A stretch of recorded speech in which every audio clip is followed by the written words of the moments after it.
जनाब सदर, पेश करदा करारदाद हम आजाद हैं। हमसे मुराद पाकिस्तान में जीता जागता सांस लेता एक एक इंसान, और आजाद से मुराद बेखौफ, लेकिन हमारे सरों पर तो हर वक्त खौफ की तलवारें मंडराती हैं। आजाद से मुराद खुद मुख्तार, लेकिन हमारे सियासतदान तो कशकोल थामे अमेरिका के सामने अपनी कौम की अहमियत का सौदा करते हैं। आजाद से मुराद किसी के ताबे ना होना, लेकिन हम तो आज भी उन्हीं जागीरदारों, उन्हीं वडेरों, उन्हीं लुटेरों, उन्हीं जाबिर, उन्हीं जालिम, उन्हीं बेहिस और बेबस हुक्मरानों के ताबे हैं। तो मंतकी एतबार से करारदाद अभी और इसी वक्त मुस्तरद होती है। अगर ऐवान में बैठा कोई एक नौजवान भी खड़े होकर ये कह दे कि हाँ, जितनी आजादी हमें मिली है इतनी ही काफी है, तो मैं अभी और इसी के वक्त यहाँ के बजाय वहां खड़ी हूं। लेकिन जनाब सदर, हम आजाद नहीं। और ये किस आजादी की बात करते हैं जिस मुल्क में वाटर कूलर से लटकते हुए गिलास को भी जंजीरों में जकड़ के रखा जाता हो, उसमें इंसान क्या आजाद होंगे? जनाब सदर, हम आजाद नहीं है।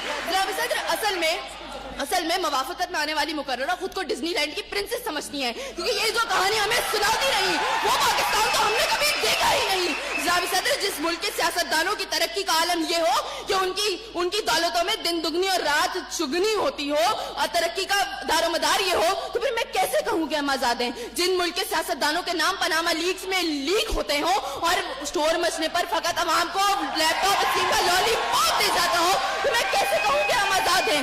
जनाब सदर, जिस मुल्क की हुक्मरानी और हुकूमत का ढांचा तक बैनुल अक़वामी इस्तेमार ने बनाया हो, तो फिर मैं कैसे कहूँ कि हम आजाद हैं? जिस मुल्क का अदलिया का सिस्टम तक किसी और का लिया हुआ हो, तो मैं कैसे कहूँ कि हम आजाद हैं? जनाब सदर, और जिस आजादी की ये बात कर रही थी, जिन हरी झंडियों की ये बात ये कर रही थी, जब कल यही झंडियां हमारी पैरों के तले रोती जाएंगी और कोई उनको उठाने वाला ना होगा, तो फिर मैं इनसे पूछूंगी कि अरे कौन सी आजादी?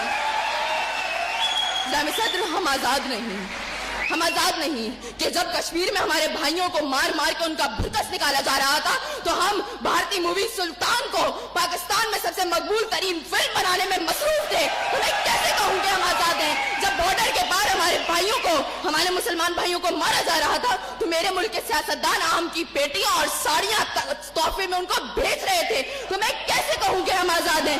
जनाब सदर, और हमारे नौजवानों के लिए, अभी रोड पर मैं देखती भी आई, हमारे नौजवानों के लिए आजादी का मकसद फकत बाइकों के साइलेंसर फाड़ फाड़ के निकालने तक महदूद है। तो मैं कैसे कहूँ कि हम आजाद हैं?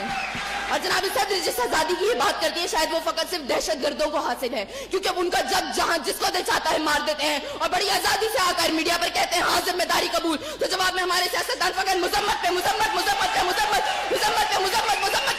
करके नजर आते हैं। अरे कौन सी आजादी जिस देश में हर सिमत बर्बादी के साए हो और मुल्क के हर कोने में जुल्म और जबर के बादल छाए हो? तो मैं कैसे खुद को आजाद कहूँ जहाँ हक को हक कहने में जबान मेरी थर्राती है? मैं उस देश का बाकी वासी हूँ जहाँ मौत खुशी से आती है। मैं खुद हूँ आजाद।